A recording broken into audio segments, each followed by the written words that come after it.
Bueno, un saludo a todos y todas en este lanzamiento de un nuevo Quijote, como estábamos hablando en los preliminares, digamos, por lo voluminoso de este volumen, en Desde y hacia las Américas, músicas y migraciones transoceánicas. Digamos, con ese título estamos esperando algo muy grande, ¿no?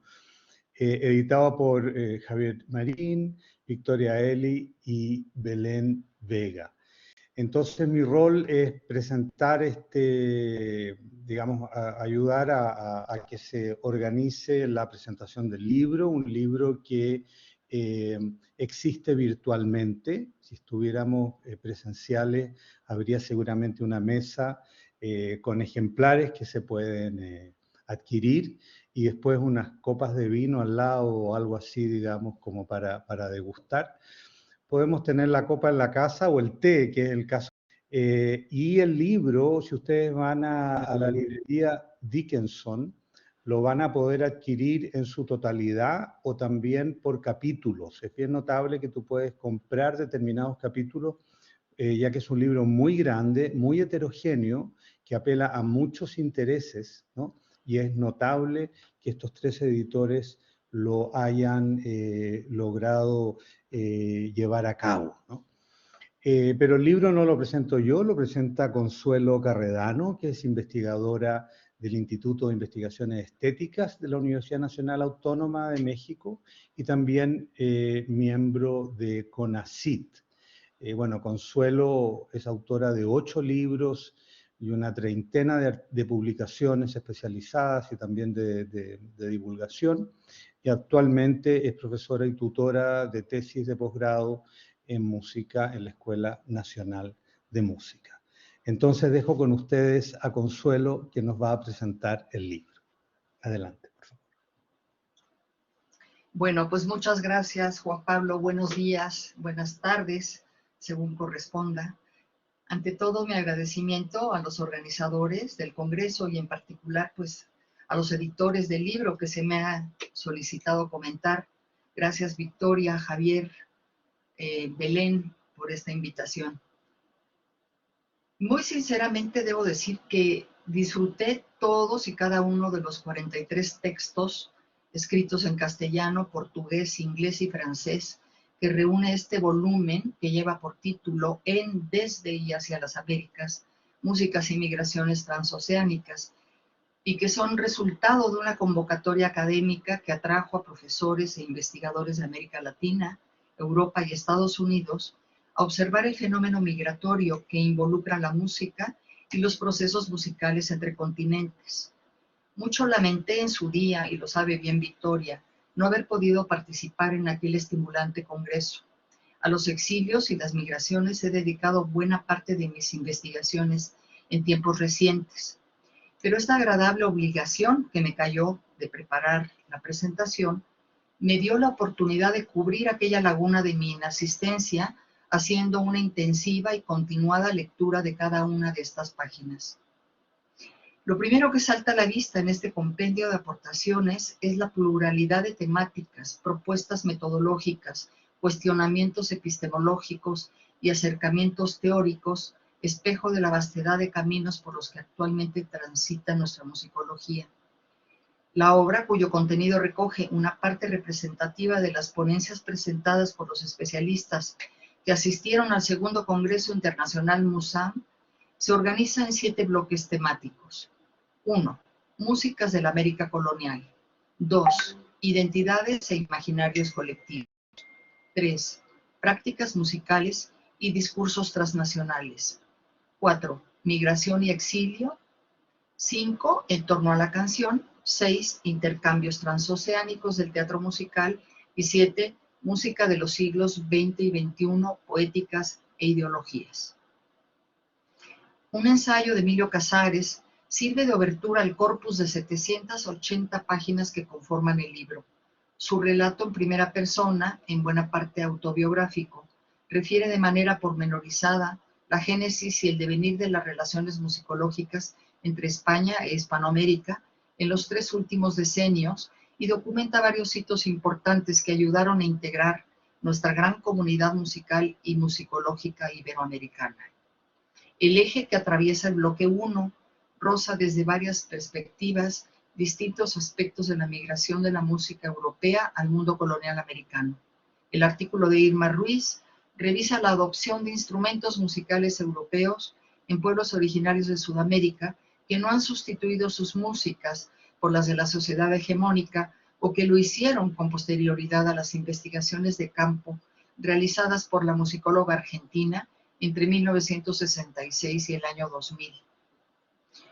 El encuentro con las músicas del otro es analizado por Gianni Ginesi a partir de la relectura crítica, transdisciplinar y postcolonial que hace de los dibujos y narraciones extraídos de los diarios de viaje de la célebre expedición Malaspina, una hazaña científica dieciochesca encaminada a la comprensión científica de los territorios coloniales. Un tema que no ha sido objeto de particular interés en los estudios sobre música colonial americana es el de las prácticas musicales.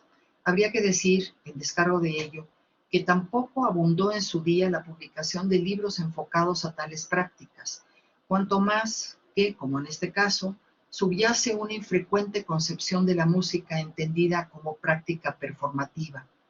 En cambio, cada vez son más numerosos los estudios que se ocupan de la movilidad de los músicos en distintos espacios de sociabilidad, así como de la circulación de repertorios desde Europa hasta los países que hoy conforman las Américas, circulación que igualmente se verifica entre los propios centros musicales coloniales. Este objeto de estudio ha dado pie recientemente a varias importantes tesis doctorales en América o desde España. 2 artículos de este primer bloque abordan precisamente la circulación de repertorios. El de Margarita Pierce, cuyo telón de fondo es la Habana decimonónica, explora además el concepto de movilidad socioespacial, es decir, el trasiego de los individuos tanto en los diferentes espacios locales y países, como en la posición social que ocupan y las funciones que desempeñan en cada uno de esos espacios. El otro artículo, de Liz Antesana, se centra en la circulación de repertorios, su conservación y difusión del vasto legado musical de las misiones jesuitas de Mojos, donde reconstruye la noble tradición de indígenas copistas y sus descendientes que se han ocupado de la custodia de miles de manuscritos musicales, a la que se suma en forma paralela una arraigada herencia de oralidad que convive con un modo de dar continuidad ritual y como forma elemental de memoria religiosa.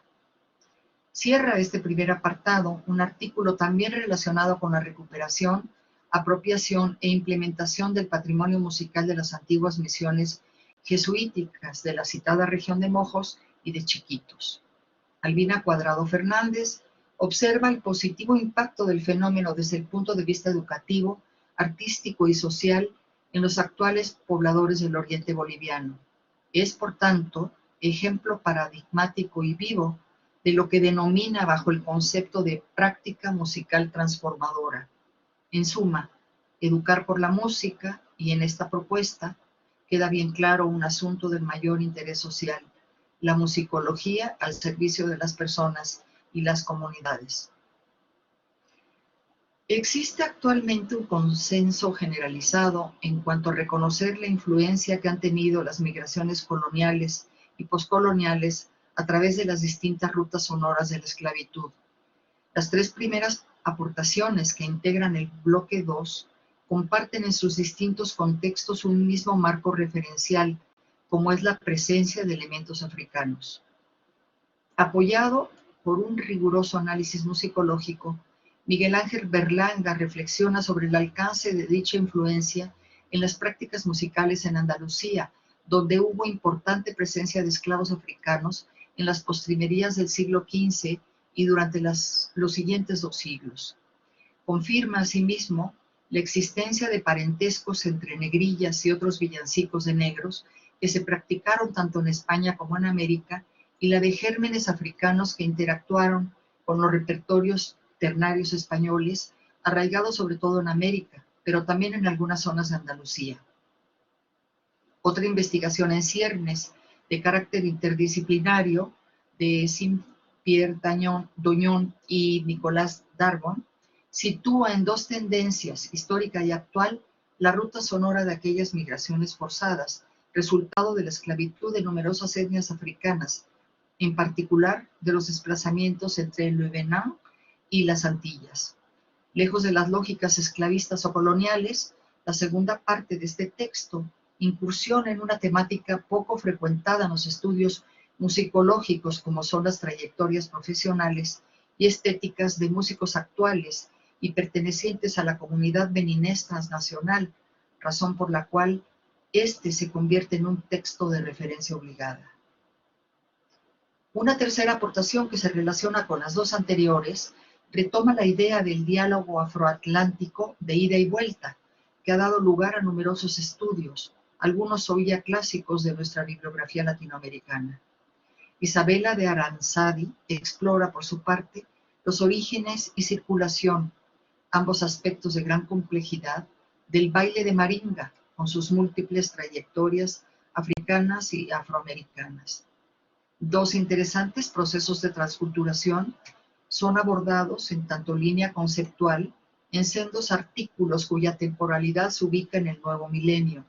Estos son, por un lado, la circulación, recepción y transformación del repertorio de gaita colombiana en escenas transnacionales, en este caso en espacios madrileños alternativos, frecuentados por gran cantidad de migrantes latinoamericanos y especialmente colombianos. Y el otro, el reciente fenómeno cultural del reggaetón, que es examinado por Marina Arias Salvado en el primer decenio del nuevo siglo bajo el prisma de los procesos de su asentamiento y apropiación en España, donde adquirió tintes particulares. Como bien se nos recuerda, en la etapa más temprana del género fue común la simplicidad de la música, basada esencialmente en la percusión, y por otro lado, el escaso interés de las letras, donde abundaban los discursos machistas y apologías a drogas, estupefacientes y a la prostitución. Pero al convertirse en un producto global de masas, su evolución comenzó a darse en sentido opuesto tanto en lo musical como en lo discursivo, aunque aún prevalecen, si bien en menor proporción, las canciones que aluden a contenidos desafiantes. Como queda aquí a la vista, esta reflexión en torno a los nuevos significados que adquirió el género en España ha incidido sin lugar a dudas en la revalorización del patrimonio cultural latinoamericano. El visual kei, subgénero derivado de la música de rock japonesa, no representa propiamente un nuevo objeto de estudio, ya que ha sido abordado por la musicología latinoamericana desde perspectivas de género, sociológicas y desde luego musicológicas. El artículo de Stefano Labarca se ocupa de este subgénero en el caso particular de Chile, donde ha sido apropiado por grupos de jóvenes tras su reciente popularidad en el país. La perspectiva de estudio de Stefano Labarca, que Stefano Labarca propone, es conceptualizar la música en tanto vehículo para la presentación social del cuerpo, donde tiene un valor simbólico el transformismo masculino y un peso la creación de una subalternidad que resiste a la encorsetada masculinidad preexistente en el país. El bloque 3 nos lleva a observar a tres compositores fuera de la dinámica de sus espacios geográficos de origen: los españoles José Zapata y Amat y Joaquín Turina, y el mexicano Manuel M. Ponce, quien con miras a reforzar sus técnicas de composición y emprender una singular aventura editorial en español, se instala en aquel mismo París que recibió a tantos latinoamericanos en las décadas iniciales del siglo XX. El artículo de Vera Volkovich parte de un supuesto. El objetivo de Ponce, además de generar un órgano de difusión de la música europea, fue dejar constancia del movimiento migratorio de artistas latinoamericanos, con lo que promovió relaciones intra- e intercontinentales. El primer artículo de esta trilogía, firmado por Alberto José Vieira Pacheco, nos revela la personalidad de este español poco conocido, o mejor dicho, prácticamente desconocido, que es Zapata y Amat, puesto que su nombre no aparece siquiera en el extensísimo diccionario de la música española e hispanoamericana. Asentado por un tiempo en Brasil, donde fue director fundador de la Academia Imperial de Música y Ópera Nacional, es autor ni más ni menos que de cerca de 80 canciones, que constituyen un cancionero de gran eclecticismo. Su legado reúne piezas escritas en español, francés, portugués e inglés, compuestas siguiendo variados estilos nacionales y géneros musicales que van desde los más simples y populares hasta los más sofisticados, según nos revela su autor. Tatiana Araez Santiago nos ofrece un análisis formal y contextual de las tres danzas andaluzas Opus 8, la última obra para piano compuesta por Turin en París, antes de su regreso a España al estallar la Primera Guerra Mundial. En ella, a decir de la autora, el sevillano integra una particular visión de América, Francia y España. En tiempos recientes han visto a la luz sustanciosos estudios sobre el Grupo de Renovación Musical de Cuba, o bien sobre distintos aspectos de la actividad y producción musical de algunos de sus integrantes.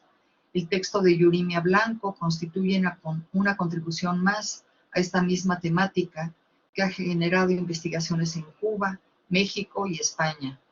Aquí se analiza la circulación de ideas en torno al vínculo del grupo con la tradición y su reflejo en la creación artística, así como la puesta al día con las tendencias internacionales y el papel del compositor ante su realidad cultural. Todo a través del pensamiento crítico de Hilario González, insigne integrante de Renovación Musical, en los 5 años en los que el movimiento se mantuvo activo. 2 textos más completan este tercer bloque.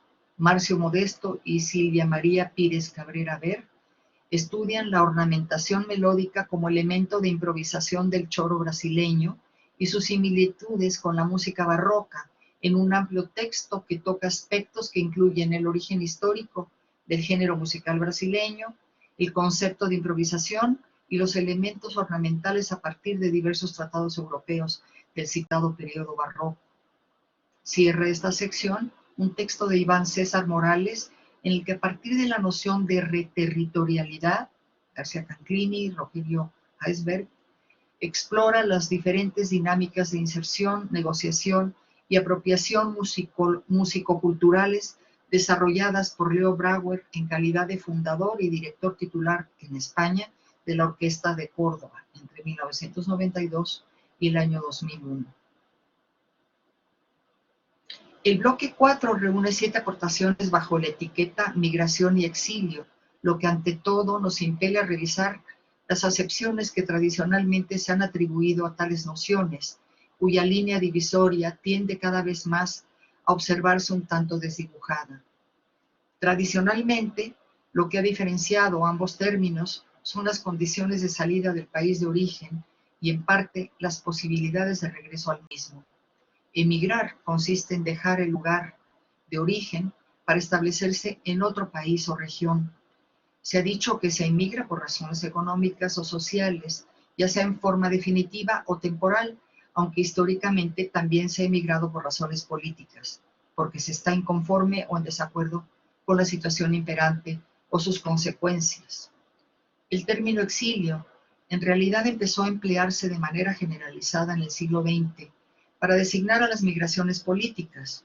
Un exiliado es pues alguien perseguido por sus ideas, lo que permite presuponer una situación de riesgo frente a determinadas situaciones que le obligan a abandonar su país. Para la historiografía, ambos fenómenos constituían, hasta hace poco, 2 campos de estudio diferenciados, al menos en lo que respecta al exilio republicano español, que se refugió en los países americanos principalmente, y a la emigración española de posguerra que continuó fluyendo en años posteriores. Esto, pese a que es claro que hubo exiliados políticos tardíos en los años 50 y emigrantes que por razones más bien económicas o sociales abandonaron España en plena guerra civil y tras la derrota. En este bloque se presentan varios estudios de caso de músicos cuyas circunstancias encajan en alguna de estas 2 situaciones descritas. No solo la Guerra Civil Española provocó la emigración o la salida hacia el exilio, según se quiera ver, de muchas personas, de músicos, por aquello de ser objeto de nuestro interés. Las consecuencias de la Segunda Guerra Mundial, en algunos casos indirecta, fue el detonante para que numerosos músicos europeos se embarcaran en una aventura americana y cruzaran el Atlántico para asentarse en distintos países. El caso del belga Leon J. Zimmer es uno de ellos.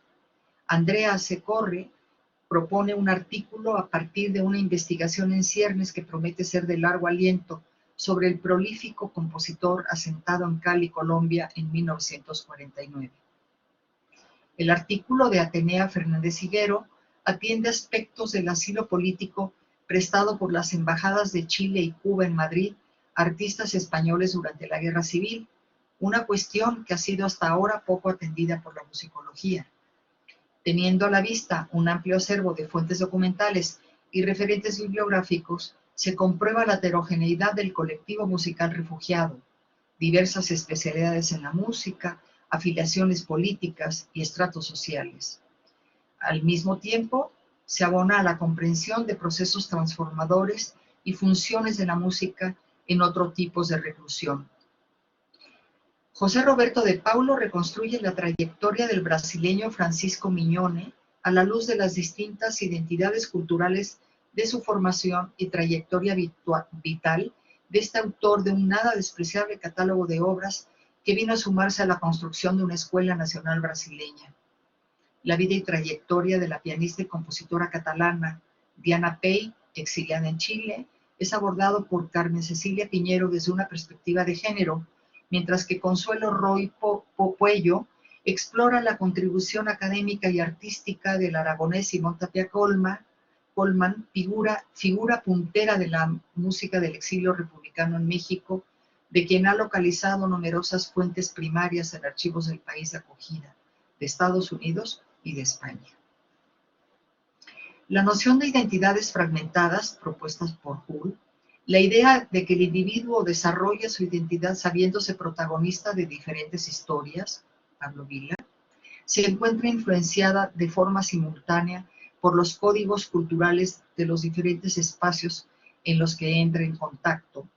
Constituyen el sustrato teórico basal del trabajo de María Fous en torno a Isidro Maiztegui, compositor argentino, cuya configuración identitaria sitúa a la autora a partir de tres nodos o tópicos temáticos narrativos, a saber, la tradición argentina, la conexión con la cultura occidental de su tiempo y su relación con la cultura de España y Galicia.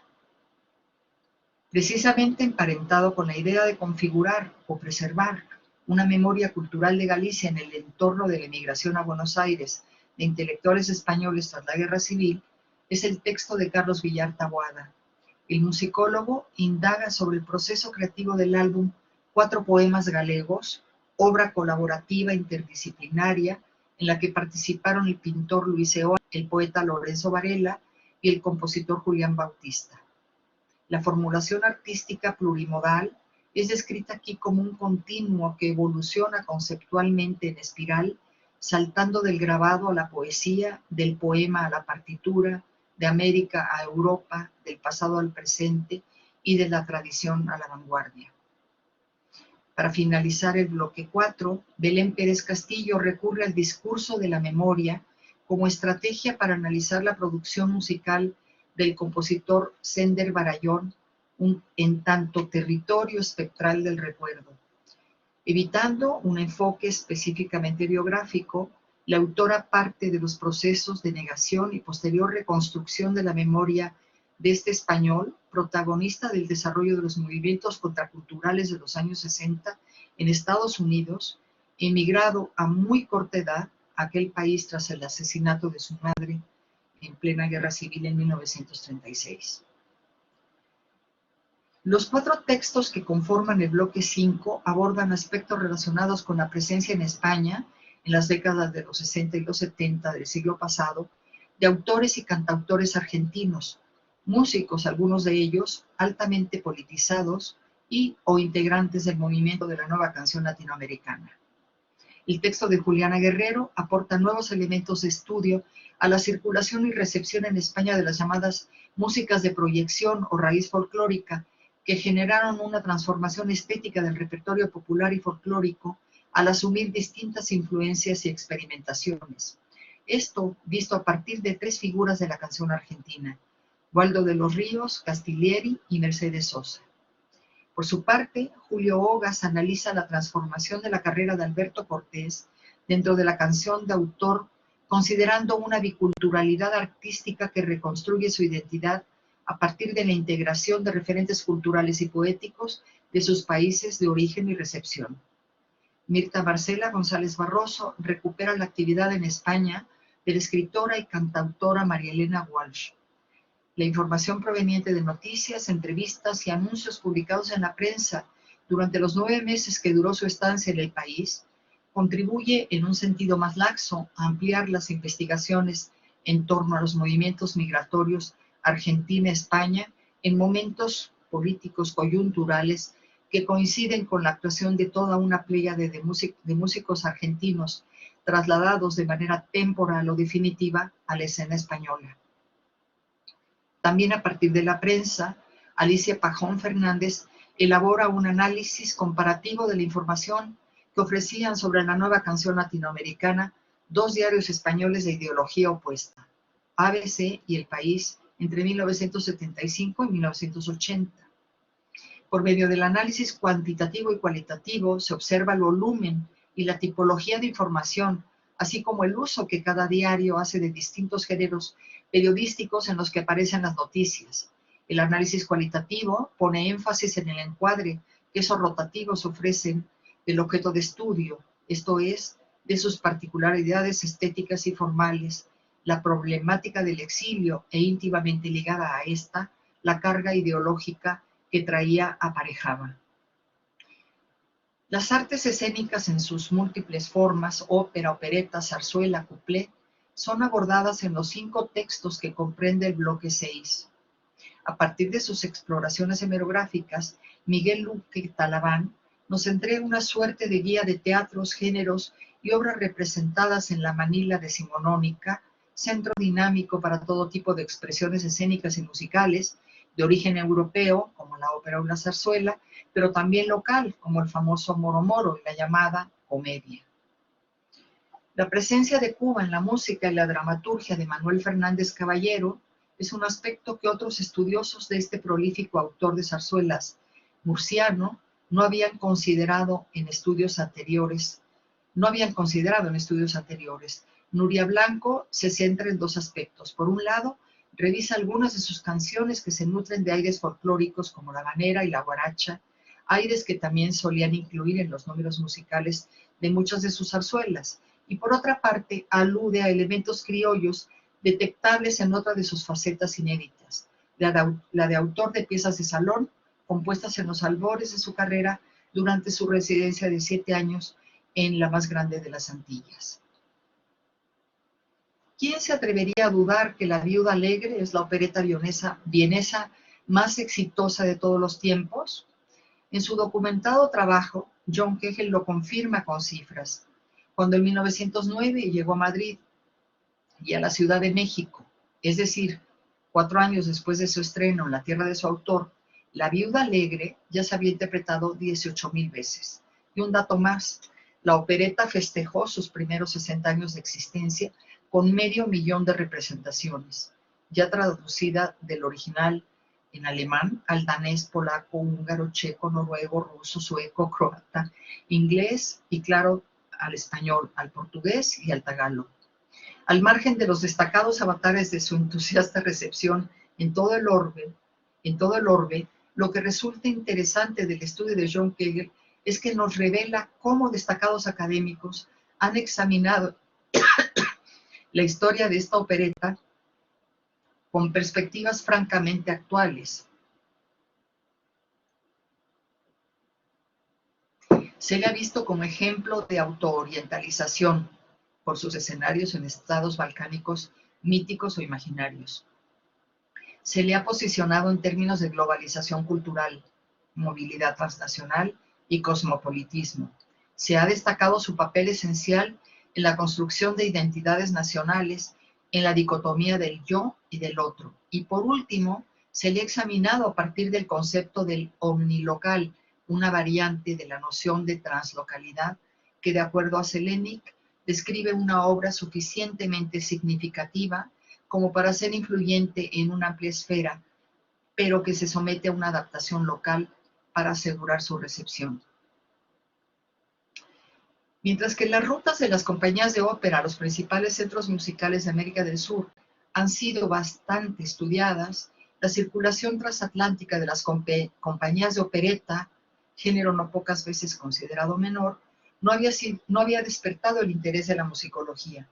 Precisamente de eso trata la aportación de Virginia de Almeida Bessa, quien se propone vincular la presencia de esas compañías italianas con la industria teatral que hacia fines del siglo XIX e inicios del XX se establece entre Italia y América del Sur.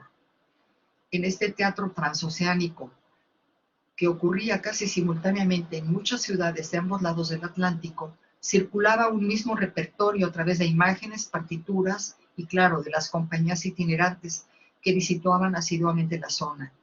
Esta situación se mantuvo hasta que surgió una industria capitalista organizada con sede en Argentina y compuesta por accionistas a quienes les interesaba explorar los lazos que unían a Italia con América del Sur, de manera de manejar las temporadas líricas en los teatros importantes.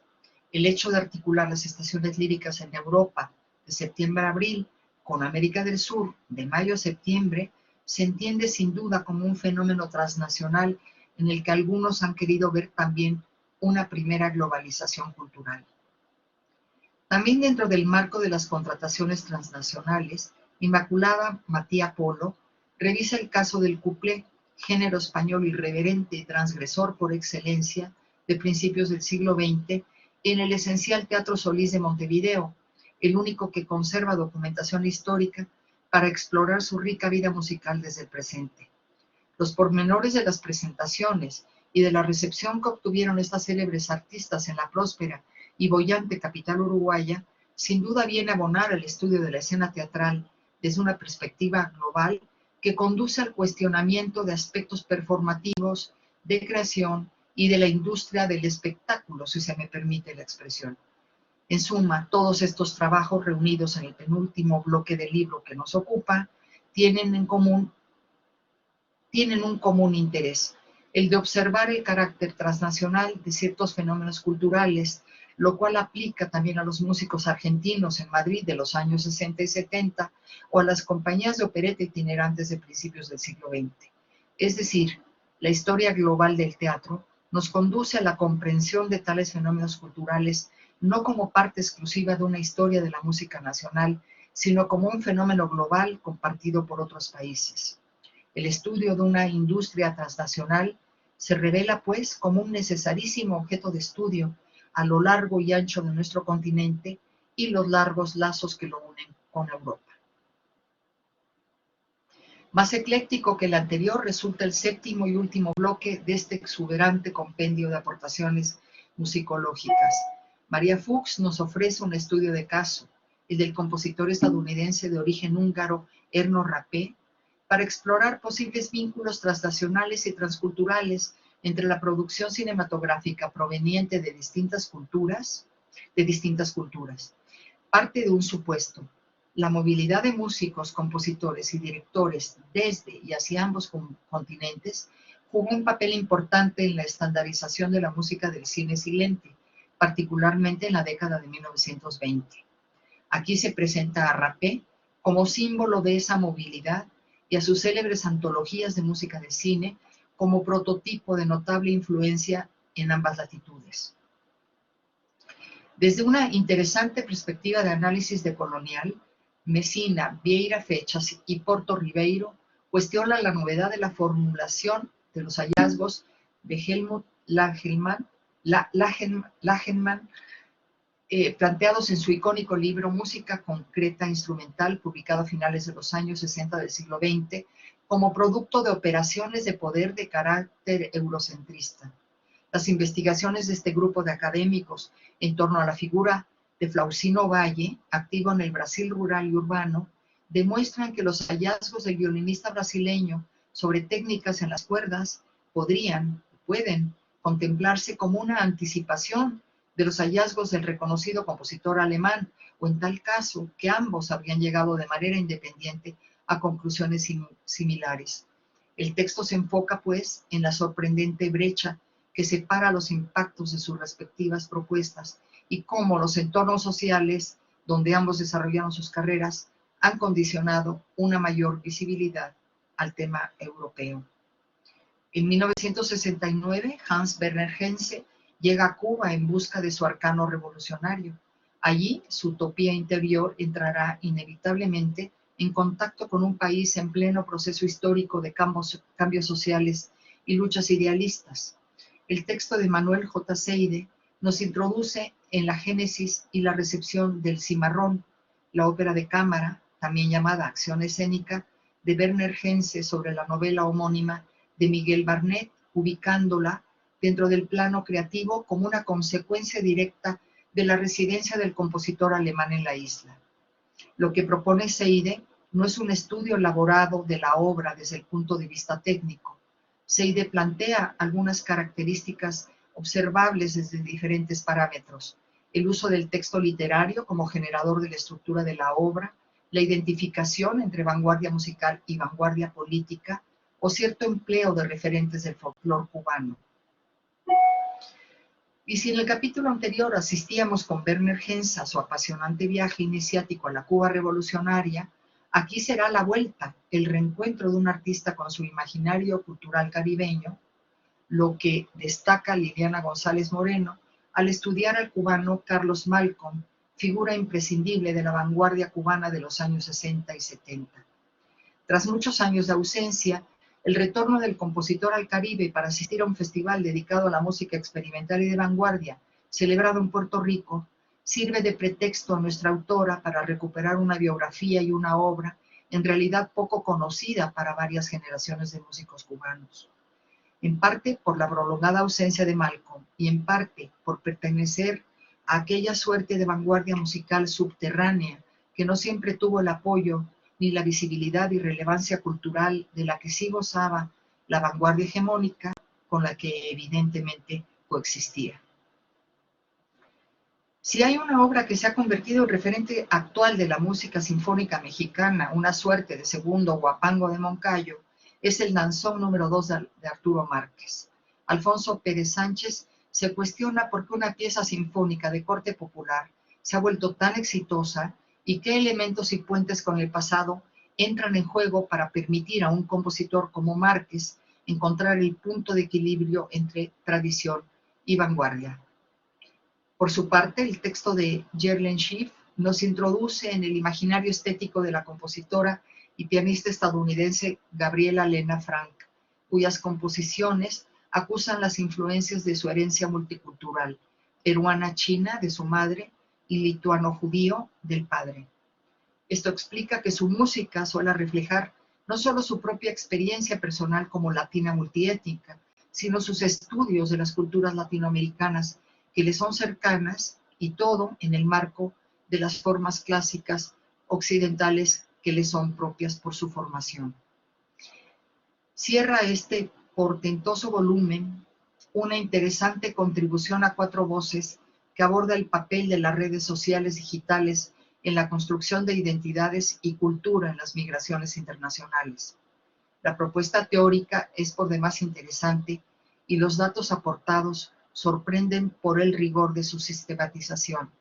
A partir de dos nociones, la etnografía, es decir, la etnografía aplicada a Internet, y el concepto denominado sociabilidad en línea, se analiza cómo la música es utilizada para construir esa sociabilidad en el caso de la dolorosa diáspora venezolana.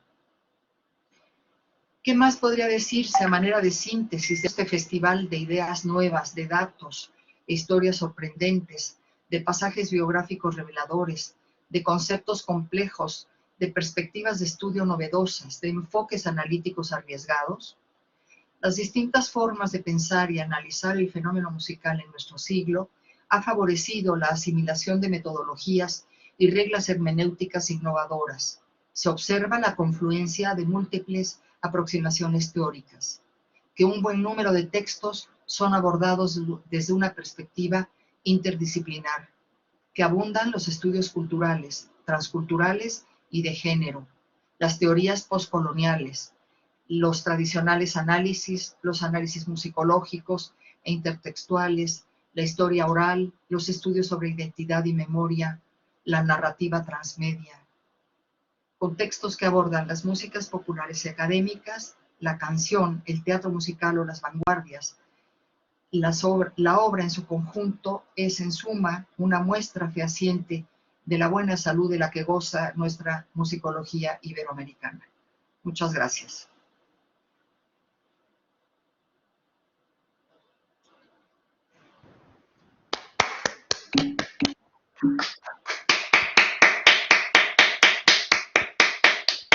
Muchas gracias. Se me fue. Muchas gracias, Consuelo. Hemos escuchado, o sea, nos abrió el apetito, que es básicamente uno de los objetivos de la presentación de un libro, no solamente por una detallada descripción de sus contenidos de una manera muy ordenada, sino que también sobre un análisis de los mismos, ¿no es cierto? ¿Qué significa estos textos en este conglomerado de migraciones y de movimientos desde Asia, ¿no? Y cómo hay elementos comunes entre repertorios y épocas que pueden ser muy diferentes. Como nos abrió el apetito, yo les compartí el enlace de la librería y la editorial Dickinson, donde ustedes pueden acceder al libro, y además me permito mostrarles el lugar, porque es realmente bien notable la propuesta editorial, donde, primero que nada, digamos, ver esta maravillosa imagen que ya los editores nos podrán explicar un poco a qué se refiere, y luego ustedes, si navegan por la página de la editorial, se van a encontrar que, claro, pueden comprar el libro en papel y lo pueden comprar también aquí está como un resumen del libro. También se puede comprar como ebook, pero además, y eso es lo notable, se pueden comprar los capítulos por separado, ¿ya? Como en el siglo XIX, ¿no? Está como libro por entregas. Uno puede ir comprando un capítulo cada 15 días, una cosa así. Aquí está todo lo que nos describió tan bien Consuelo, con tanta síntesis, porque realmente es un volumen muy grande, y además heterogéneo, ¿no? Como para poder asirlo bien y dar una síntesis. Bueno, este es el recorrido por el detalle. Ustedes tienen el enlace del libro. Yo no trabajo en esta editorial, no tengo ningún interés particular, solamente realmente me entusiasma mucho lo que acabamos de escuchar, y por tanto, en el tiempo que nos queda podemos hacer dos cosas, digamos. Dejar un poco que los editores nos cuenten su experiencia con el libro, si alguien también quiere referirse a la fotografía, y además dejar un tiempo para que el público presente haga algunas intervenciones, ¿no? Pueden haber preguntas, comentarios en general, bueno, aparte de las felicitaciones que ya están llegando. Entonces, habíamos pensado comenzar con Victoria Eli, y después seguir con Javier y después con Belén. Victoria, por favor. Sí, muy bien. Muchísimas gracias, Juan Pablo. Bueno, buenas tardes, aunque ya nos hemos ido saludando en la medida que los distintos participantes de esta sesión han ido entrando. Le agradecemos muchísimo el poder compartir con todos los que se encuentran esta tarde en esta presentación del libro. Y sobre todo, agradecer muchísimo a Consuelo, como bien decía Juan Pablo, tan detallado y pormenorizada presentación de este libro, que sumando a las palabras de Juan Pablo, creo que a todos, espero, deseamos, les haya interesado y haya despertado el interés por tener en sus manos, si no el libro en su totalidad. También gracias, Juan Pablo, por esta digamos, este anuncio, esta publicidad es muy bien recibida, porque se trata, sin duda alguna, de un libro muy voluminoso, un libro que hicimos con muchísimo interés, realmente muy felices de poder trabajar en él, que es como también señalaba Consuelo, es un libro con un gran contenido. Y me van a permitir una pequeña pausa, porque entre los que están aquí presentes en esta presentación está Vera Folkowitz, que es una de las autoras que están incluidas en este libro. En las distintas presentaciones que hemos tenido, hicimos una en Santiago de Compostela, tuvimos la satisfacción de tener a varios de los autores que habían contribuido en este ejemplar, y bueno, y ahora quiero también reconocer que está Vera entre nosotros, que con un artículo realmente muy importante que ha enriquecido la labor del libro en su conjunto. Por las palabras de Consuelo y después también al ver el listado de cada uno de esos capítulos, se han dado cuenta ustedes que son varias miradas. Y ahora me quiero referir a algo que decía Malena en el día de ayer, que es esa visión, digamos, abarcadora de la musicología, que siga la línea de Seeger, y que realmente para muchos de nosotros, sin desconocer las particularidades de cada una de las líneas de trabajo que podemos seguir adelante, pues sin duda alguna es un referente en nuestros trabajos presentes y en una labor editorial como esta. En lo personal, que además también quiero subrayar que hemos trabajado en un verdadero equipo, un verdadero colectivo editorial. Yo creo que esto ha sido muy enriquecedor para todos nosotros, o sea, para Javier, Belén y para mí. Estas miradas de tres editores ante una diversidad de textos tan notables como la que pueden tener, perdón, en sus manos en un futuro, si adquieren el libro o si lo han adquirido ya, pues realmente ha sido muy valioso para trabajar el texto en su conjunto, porque cada uno de nosotros ha leído con interés, ha hecho comentarios particulares, hemos intercambiado con los autores, y realmente yo creo que eso es una mirada que es de este interior, desde esta intrahistoria que contienen todos los libros, es muy valioso. Hay un punto que incluíamos en el prólogo y que yo quisiera subrayar, es ese deseo de que no solamente leamos el libro, y el solamente por supuesto entre comillas, se lea el libro con el interés metodológico, el interés por lo nuevo, por aquello que nos puede resultar parcial o totalmente desconocido, pero también con el interés de escuchar las músicas que están sugeridas en estos capítulos o en estos distintos, digamos, en estas distintas pequeñas ventanas que se van abriendo en cada uno de los bloques. Realmente, cuando algunos de estos textos formaron parte de ese congreso de Musán, que quisiera después que Javier, como presidente de este grupo de trabajo, se refiriera a él, cuando vimos la diversidad de propuestas y después se hizo la selección y llevamos estas propuestas que son muchas, pero es que realmente fue bastante difícil elegir qué dentro de tantas posibilidades realmente interesantes.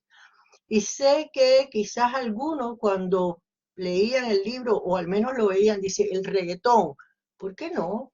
El reggaetón es un hecho que está, digamos, dentro de nuestra cotidianeidad, pero también están los intereses en las músicas coloniales, está la diáspora venezolana, están los procesos migrantes de distintas condiciones, y realmente, ya con esto termino, no quiero agotar los tiempos, realmente es un libro que hemos hecho con esa visión de diversidad, de elementos emergentes, de lo que está dentro de las posibilidades de intereses de los musicólogos actuales.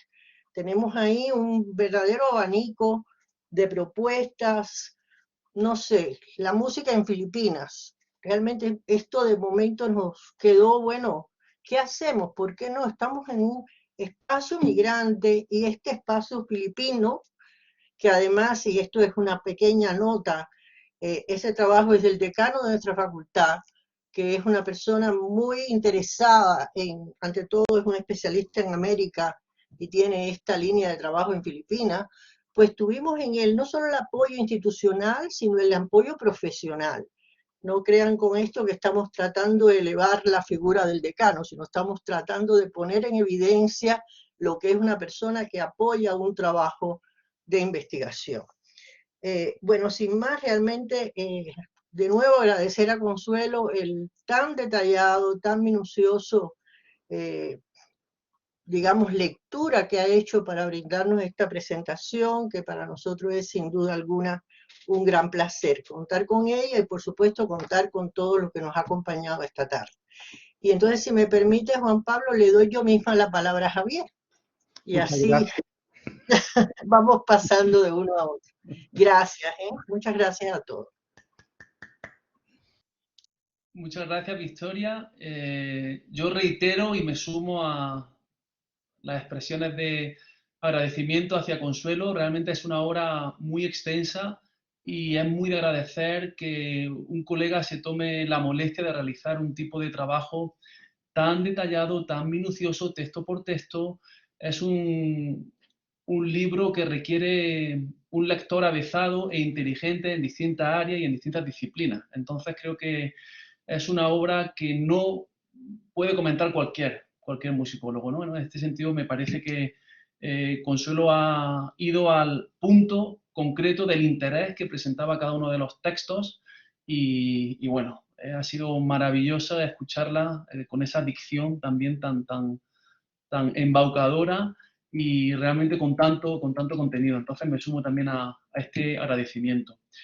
Sobre el proyecto editorial en sí, como mencionaba Victoria, surgió como derivación del segundo congreso de la Comisión de Trabajo, Música y Estudios Americanos, que es un grupo de estudio constituido en el seno de la Sociedad Española de Musicología, justamente con una función parecida a la de ARLAC, que es aglutinar, en este caso al interior de la Sociedad Española de Musicología, a aquellos investigadores con intereses en temas americanos, en general, desde la más amplia perspectiva pues, teórica, metodológica, cronológica y geográfica.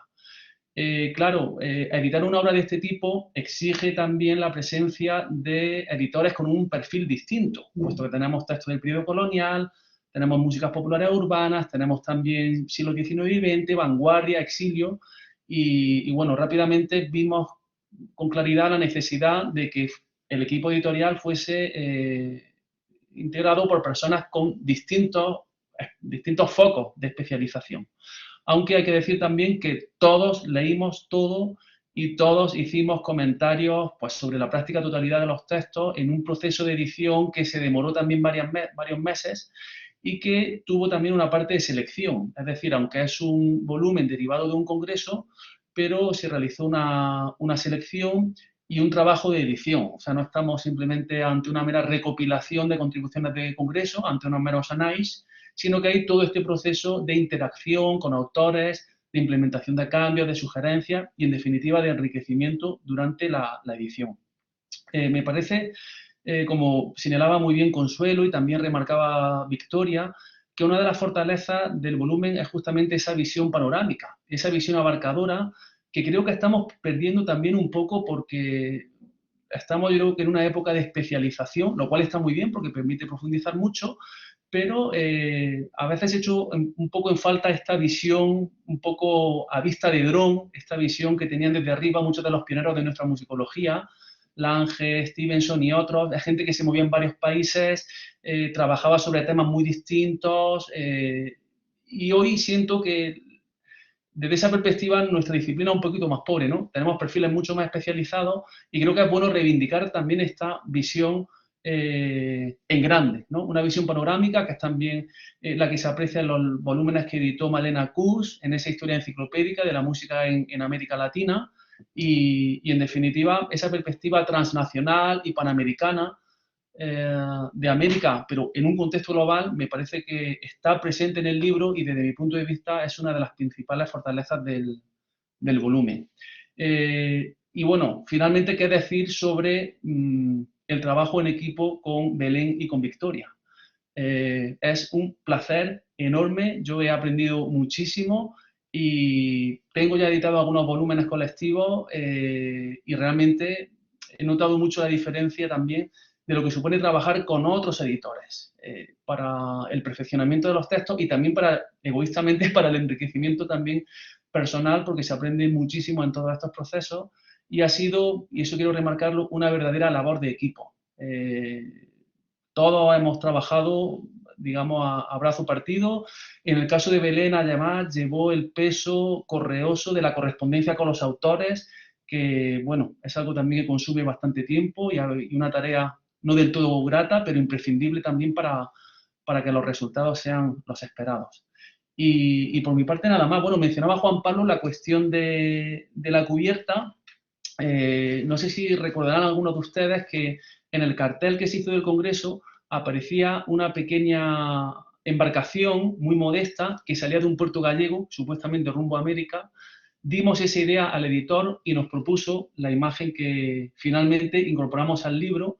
Me parece que es una imagen que remite a esa memoria cultural del exilio, ¿verdad?, de la circulación, de la movilidad del mundo atlántico y al mismo tiempo, pues, con ese barco ahí como caído, ¿verdad?, en punto de atraque, pues le da también un gran dinamismo a esa portada. O sea que fue finalmente una propuesta que nos hicieron desde la editorial y que nos pareció interesante incorporar.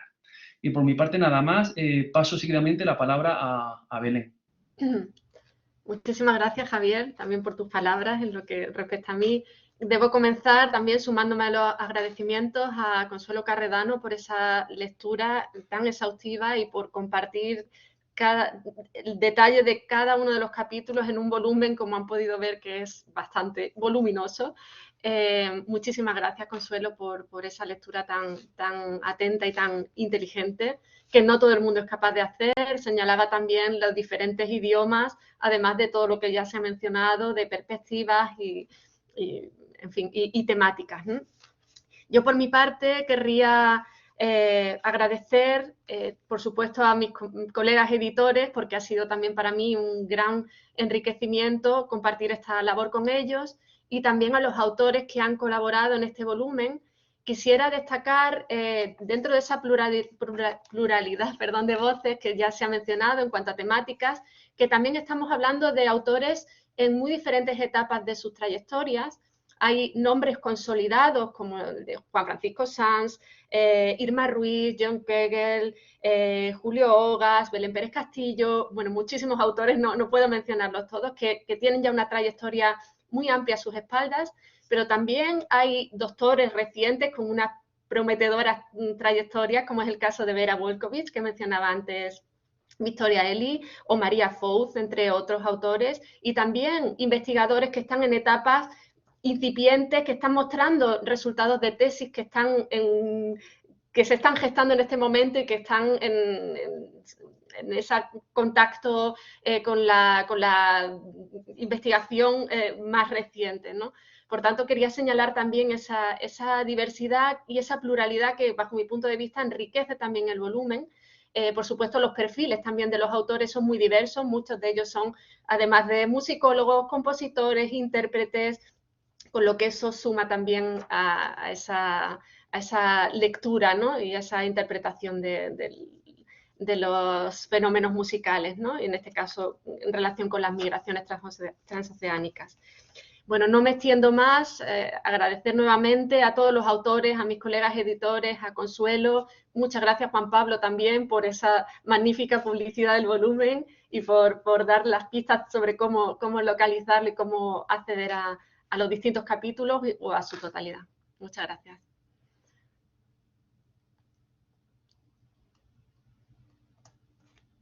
No te escuchamos. El micro. Muchas gracias, Belén, Javier. Victoria, por lo que habéis hecho y Consuelo por esta tremenda presentación del libro.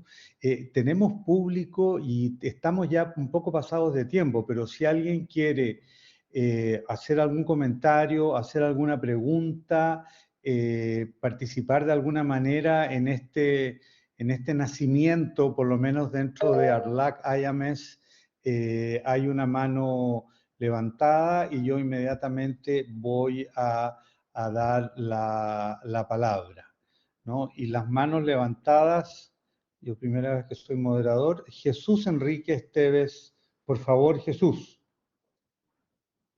con su micrófono encendido y su cámara también. Hola, hola con todos. Bueno, primero felicidades porque es una labor, bueno, kilométrica, ¿no? Fantástica.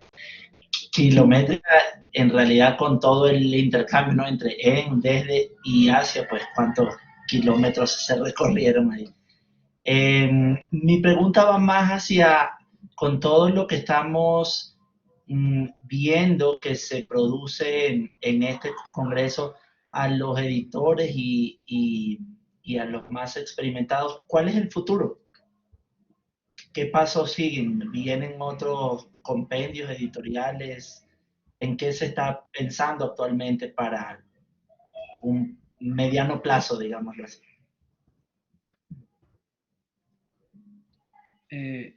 No sé si te refieres, Jesús, específicamente a este congreso, al quinto Arlac, o a las actividades de la comisión MUSAM, o en general, o cómo Sí, lo enfocas.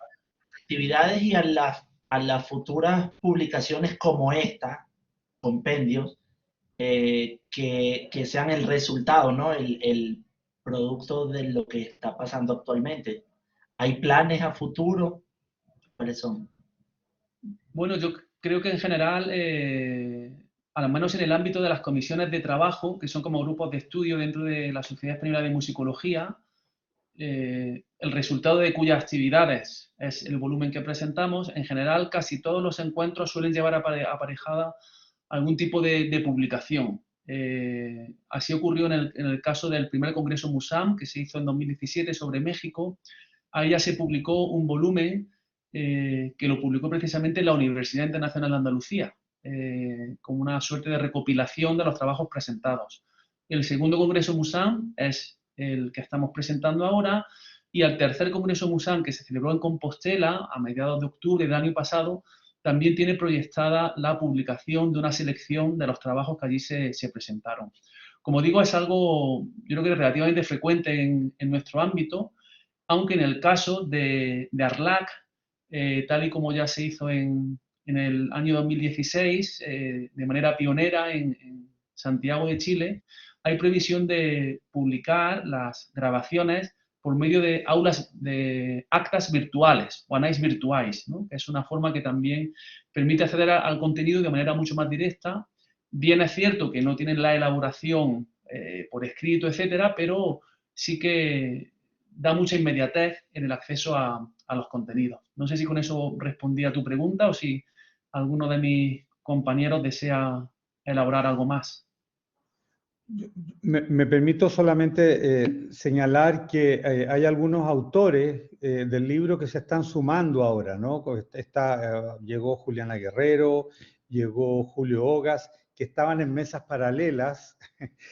Bueno, era imposible, digamos, coordinarlo todo. Entonces ha sido bueno que nos hayamos pasado un poco para que también algunos autores del libro estén presentes y por lo menos participen de este debate final. Y como dice Javier, Jesús, efectivamente, por lo menos en lo que corresponde a Arlac, vamos a hacer una gran publicación multimedia con las 40 mesas, ¿no es cierto?, en un canal de YouTube que van a quedar en forma permanente, digamos. Entonces, todas estas conversaciones que estamos teniendo, que están siendo grabadas, van a quedar ahí, digamos, a disposición de futuros interesados y de nosotros mismos que no hemos perdido, ¿cuánto nos hemos perdido? Como el 80% del Congreso, digamos, con el paralelismo que tiene. Tenemos todavía unos minutos para recibir otros comentarios. Malena Cus, por favor, Malena, adelante. Le quería preguntar a Victoria, porque yo tengo una memoria, vagamente me acuerdo, de un proyecto que Victoria empezó, que creo que es el MUSAM. Hace unos años me pediste ideas o biografías o cosas, y esto recibió apoyo de la Unión Europea. ¿Este es el proyecto, Victoria, o es otra cosa?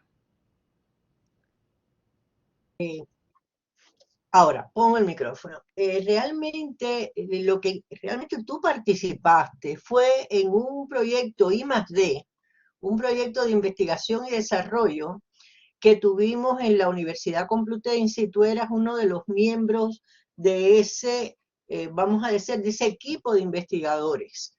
Ese proyecto I+D, que terminó en el 2015, si no recuerdo mal, tuvo también un resultado en un trabajo, en un libro, que si me permiten, esta es la ventaja de tener los libros a la espalda, o sea, una parte de los libros. Ese fue este libro, que también algunos de los que están aquí presentes participaron como autores en este libro. Este libro que se llama Música y construcción de identidades, poéticas, diálogos y utopías en Latinoamérica y España. Es uno de los resultados, algo que es muy común también dentro del espacio académico universitario, que cuando somos o formamos parte de proyectos I+D, de proyectos de investigación y desarrollo, uno de los resultados, independientemente que pueda haber otros, es obviamente la publicación de un texto, de un libro, con la colaboración, con los aportes de distintos autores o distintos investigadores que formaron parte de ese grupo.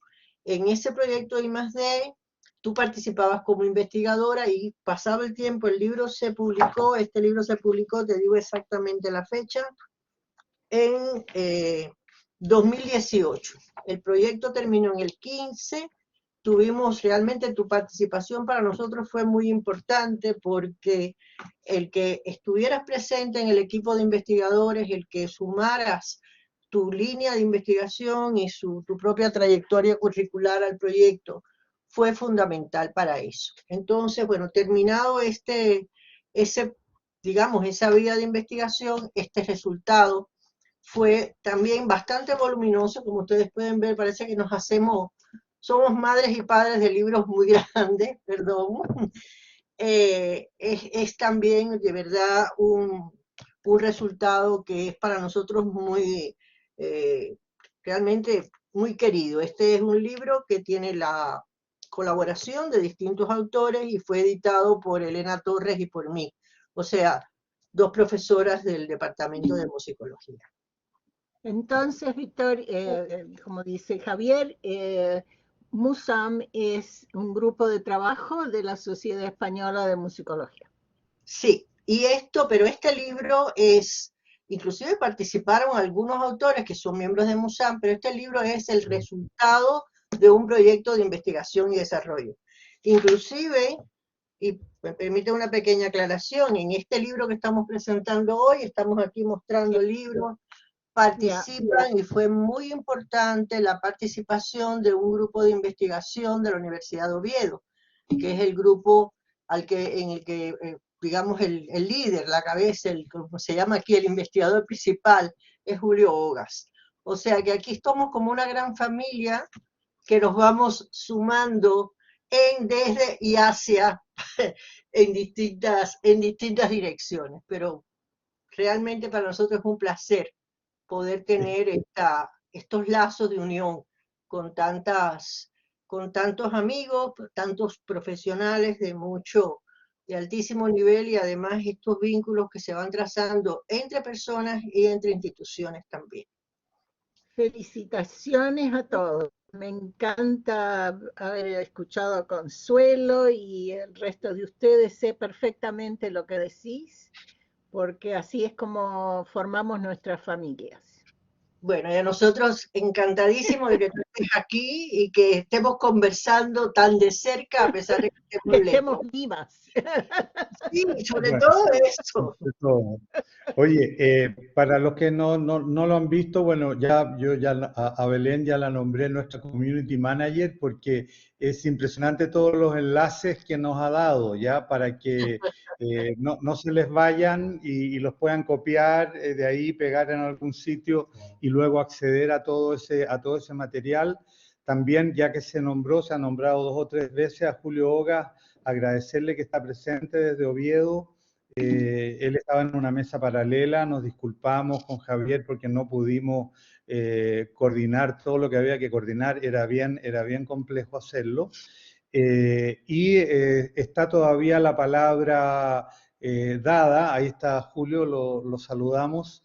Está la palabra dada para los que quieran decir algo. Aprovecho de dar otro aviso, acuérdense que mañana a esta hora vamos a estar con una copa de vino, un mate, un café o un té, brindando por ARLAC y por el próximo congreso que tendremos que hacer y por la larga vida de nuestra asociación, ARLAC IAMES.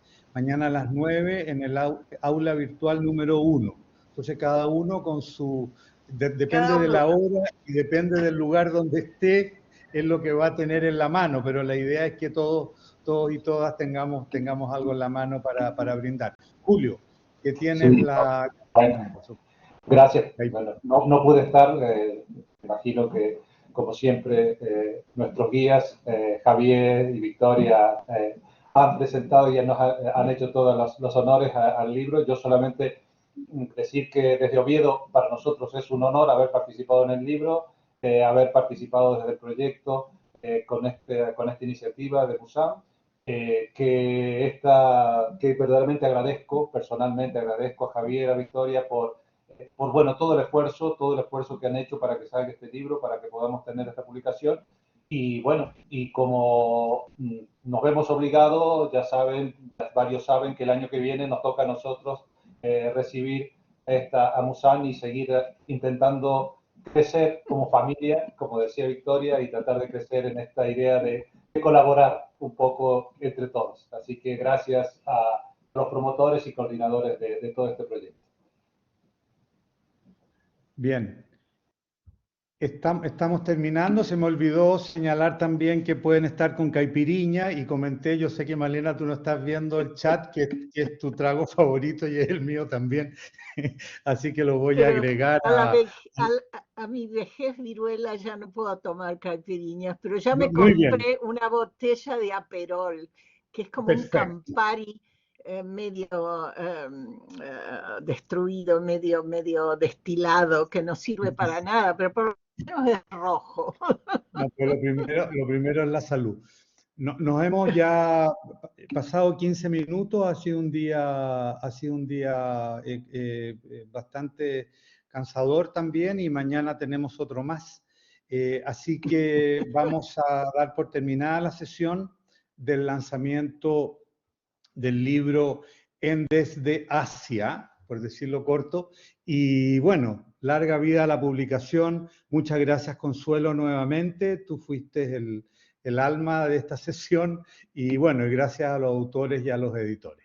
Hay algunas felicitaciones y comentarios por el chat y perfecto. Nos despedimos entonces. Hasta mañana. Que duerman bien. Hasta mañana a todos. Muchas gracias. Chao, querida Victoria. Chao, Gracias. besos.